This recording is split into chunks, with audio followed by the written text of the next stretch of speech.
Bharatiya Janata party के पंजाब प्रधान अश्विनी शर्मा आज अमृतसर के दौरे पर रहे, जहां उन्होंने कार्यकर्ताओं के साथ अहम बैठक की। इस बैठक के पश्चात उन्होंने मीडिया कर्मियों के साथ बातचीत की। वहीं पत्रकारों से बातचीत करते दौरान अश्विनी शर्मा ने बताया कि भाजपा 2022 के चुनाव में पूरी बहुमत के साथ अपनी सरकार बनाएगी। वहीं पत्रकारों द्वारा किसानी मुद्दे पर सवाल किया गया तो पंजाब प्रधान ने बताया कि भारतीय जनता पार्टी किसानों के हर मुश्किल के निवारण के लिए तत्पर रहती है, जिसका परिणाम है कि पिछले समय में सरकार द्वारा किसानों के साथ 1 दर्जन से ज़्यादा बैठकें की गई। वहीं अश्विनी शर्मा ने कहा कि पंजाब के किसानों को गुमराह किया जा रहा है, क्योंकि नए खेती कानूनों के पक्ष में पंजाब एवं 1-2 अन्य राज्यों को छोड़ बाकी देश के सभी राज्यों के किसान नए खेती सुधार कानूनों से संतुष्ट हैं। पत्रकारों द्वारा पूर्व मंत्री अनिल जोशी की ओर से पिछले दिनों पार्टी नेतृत्व पर उंगली उठाए जाने पर पूछा गया तो अश्विनी शर्मा ने कहा कि जोशी को पार्टी प्लेटफॉर्म पर आकर ही अपनी बात रखनी चाहिए। अनिल जोशी जी मौजूद नहीं हुए। व्यक्तिगत काम हो सकता किसी वेले भी किसी ਨੂੰ ਸ਼ਵੇਤ ਵੀ ਨਹੀਂ ਸੀ। पर अनिल जोशी का रोष बड़ा जता रहे हैं, कारण की ਉਹ ਕਹਿੰਦੇ ਜੀ ਕਿ ਪੰਜਾਬ ਇਕਾਈ ਖਾਸ ਕਰਕੇ ਤੁਸੀਂ ਪ੍ਰਧਾਨ ਹੋ, ਪੰਜਾਬ ਪ੍ਰਧਾਨ ਹੋ ਬੀਜੇਪੀ ਦੇ, ਪਰ ਤੁਸੀਂ ਸੈਂਟਰ ਜਿਹੜੀ ਹੈਗਾ ਉਹਨਾਂ ਨੂੰ ਸਹੀ ਤਰੀਕੇ ਨਾਲ ਗਾਈਡ ਨਹੀਂ ਕਰ ਪਾਏ। 11 बार गलबात हुई है, किधर कहते हुई है? नहीं वो कह रहे कि अरे बात सुनिए, आप प्रश्न करिए उसके बाद बात सुनिए जी। 11 ਵਾਰ ਕਿਸਾਨ ਨੇਤਾਵਾਂ ਨਾਲ ਗੱਲਬਾਤ ਹੋਈ ਹੈ ਤੇ ਕਿਆ ਪੰਜਾਬ ਦੇ ਯੂਨਿਟ ਦੀ ਸਕਰੀਅਤਾ ਦੇ ਬਿਨਾਂ ਹੋਈ ਹੈ? ਸੋਮ ਪ੍ਰਕਾਸ਼ ਜੀ ਉੱਥੇ ਲਗਾਤਾਰ ਉਹਨਾਂ ਵਾਰਤਾਵਾਂ ਦਾ ਹਿੱਸਾ ਬਣੇ, ਕਿਆ ਉਹ ਪੰਜਾਬ ਤੋਂ ਨਹੀਂ ਹੈ? ਸੁਰਜੀਤ ਜੈਨੀ ਔਰ ਹਰਜੀਤ ਗਰੇਵਾਲ 1.5 ਮਹੀਨਾ ਦਿੱਲੀ ਦੇ ਅੰਦਰ ਰਹੇ, ਕਿਆ ਉਹ ਪੰਜਾਬ ਯੂਨਿਟ ਦਾ ਹਿੱਸਾ ਨਹੀਂ ਹੈ? ਇਸ ਕਰਕੇ ਆਪਣੇ ਕਿਸੇ ਵੀ ਨੇਤਾ ਨੂੰ ਪਾਰਟੀ ਨਾਲ ਗੱਲਬਾਤ ਕਰਨ ਲਈ ਮੀਡੀਆ ਜਾਂ ਸਮਾਚਾਰ ਪੱਤਰਾਂ ਦਾ ਸਹਾਰਾ ਲੈਣ ਦੀ ਜ਼ਰੂਰਤ ਨਹੀਂ ਹੈ।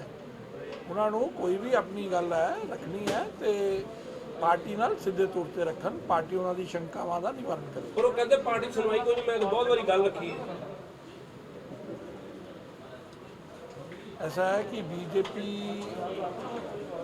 दूसरे सब दलों तो अलग है। ये वो पार्टी है ਜਿਹੜੀ कोई बीमार हो जाए ना तो भी महीने 'ਚ 4 ਵਾਰੀ हाल पुछती है। और इत्थे राष्ट्रीय अध्यक्ष जी ਨੂੰ मिलन ਲਈ समय नहीं लेना पैंदा। और इस साडा नेतृत्व इतना जबरदस्त है कि हफ्ते के अंदर JP नड्डा जी पार्टी के ऑर्गेनाइजिंग जनरल सैकटरी साडे प्रभारी रोज़ की रिपोर्टिंग जानकारी पार्टी को प्राप्त करते रहते हैं। इस करके व्यक्तिगत उन्होंने कोई हैगी है गल तो उन्होंने दस देनी चाहिए है।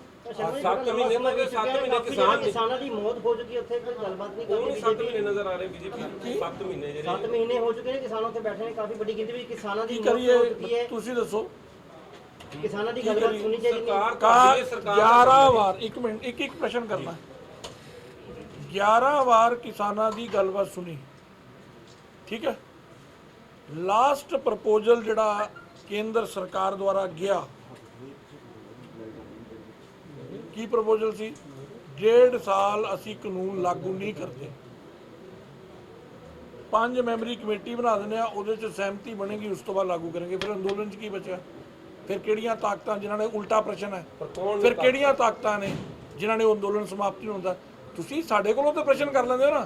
मेरा ये कहना है एक निर्भीक पत्रकार के नाते केंद्र सरकार इस तो ज़्यादा की कह सकती है, लेकिन कोई भी वार्ता शर्तों के आधार पर नहीं होंगी। गलबात करनी है, केंद्र के दरवाजे अज भी खुले है, दसन ना किसान के हित च ये करो। और केंद्र का स्टैंड खेतीबाड़ी मंत्री जी ने 4 दिन पहला क्लीयर किया कि किसान के हित च कोई भी प्रपोजल लैके आओ, असीं करन नूं तैयार हाँ।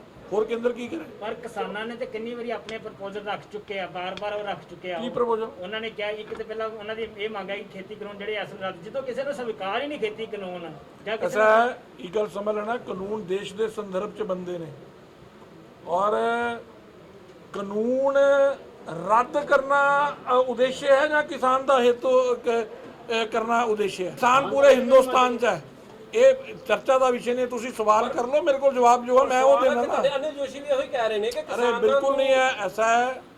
मैं तो सवाल अज भी सरकार पूरी तरह नाल ਗੱਲਬਾਤ ਕਰਨ ਲਈ ਤਿਆਰ ਹੈ। ਸਰਕਾਰ ਨੇ ਆਪਣਾ ਪੱਖ ਪੂਰੀ ਤਰ੍ਹਾਂ ਕਲੀਅਰ ਕੀਤਾ ਹੈ ਕਿ ਕਿਸਾਨ ਦੇ ਹਿੱਤ 'ਚ ਕੋਈ ਵੀ ਪ੍ਰਪੋਜ਼ਲ ਆਏਗਾ, ਸ਼ਰਤਾਂ ਨਾਲ ਵਾਰਤਾ ਨਹੀਂ ਹੁੰਦੀ। ਵਾਰਤਾ ਕਦੀ ਸ਼ਰਤਾਂ ਨਾਲ ਹੋਈ?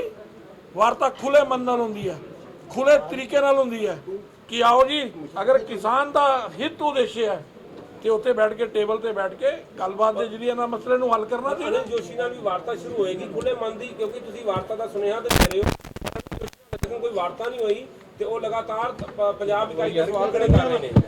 ਐਸਾ ਹੈ, ਉਹ ਉਹਨਾਂ ਨੂੰ ਅਗਰ ਕੋਈ ਦਿੱਕਤ ਹੈ ਤੇ ਉਹ ਪਾਰਟੀ ਦੇ ਪਲੇਟਫਾਰਮ ਤੇ ਗੱਲ ਕਰਨ। ਸਮਾਚਾਰ ਪੱਤਰਾਂ ਦੀਆਂ ਸੁਰਖੀਆਂ ਦੇ ਉੱਤੇ ਪਾਰਟੀ ਨਹੀਂ ਜਾਂਦੀ ਹੈ। ਧੰਨਵਾਦ। ਇੱਕ ਬੀਐਸਪੀ ਦਾ ਸਮਰਥਨ ਹੋਇਆ ਜੀ, ਇੱਕ ਉਹ ਬਹੁਜਨ ਸਮਾਜ ਪਾਰਟੀ ਤੁਹਾਡਾ ਸਭ ਤੋਂ ਪੁਰਾਣਾ ਦਲ ਸੀ, ਸ਼੍ਰੋਮਣੀ ਅਕਾਲੀ ਦਲ, ਔਰ ਉਹ ਹੁਣ ਬਸਪਾ ਦੇ ਨਾਲ ਜੁੜ ਗਿਆ, ਉਹਦੇ ਤੇ ਕੀ ਕਹੋਗੇ? ਮੁਬਾਰਕ।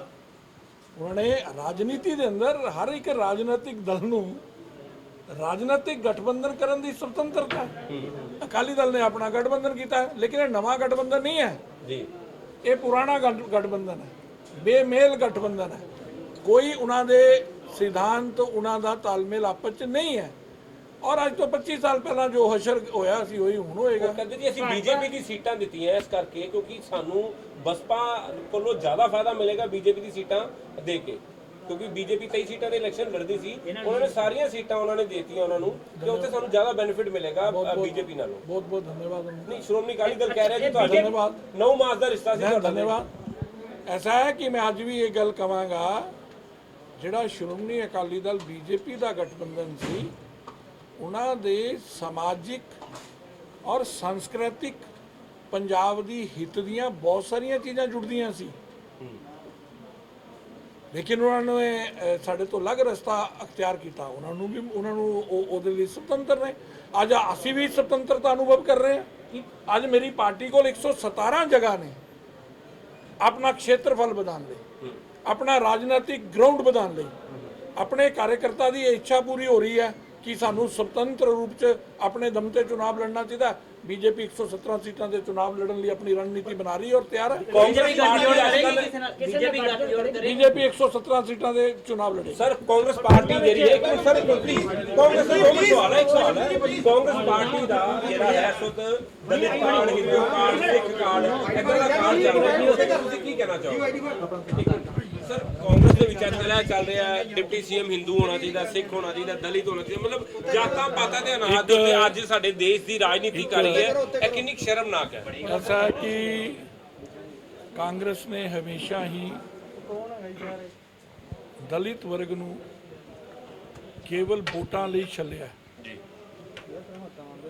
ਇਹ ਜਰਾ ਬੀਜੇਪੀ ਤੋਂ ਗੱਲ ਉੱਠ ਕੇ ਆਈ ਕਿ ਦਲਿਤ ਸਮਾਜ ਨੂੰ ਅੱਗੇ ਲੈ ਕੇ ਜਾਣਾ ਚਾਹੀਦਾ, ਉਸ ਤੋਂ ਬਾਅਦ ਇਹ ਮਗਰ ਤੁਰੇ ਨੇ।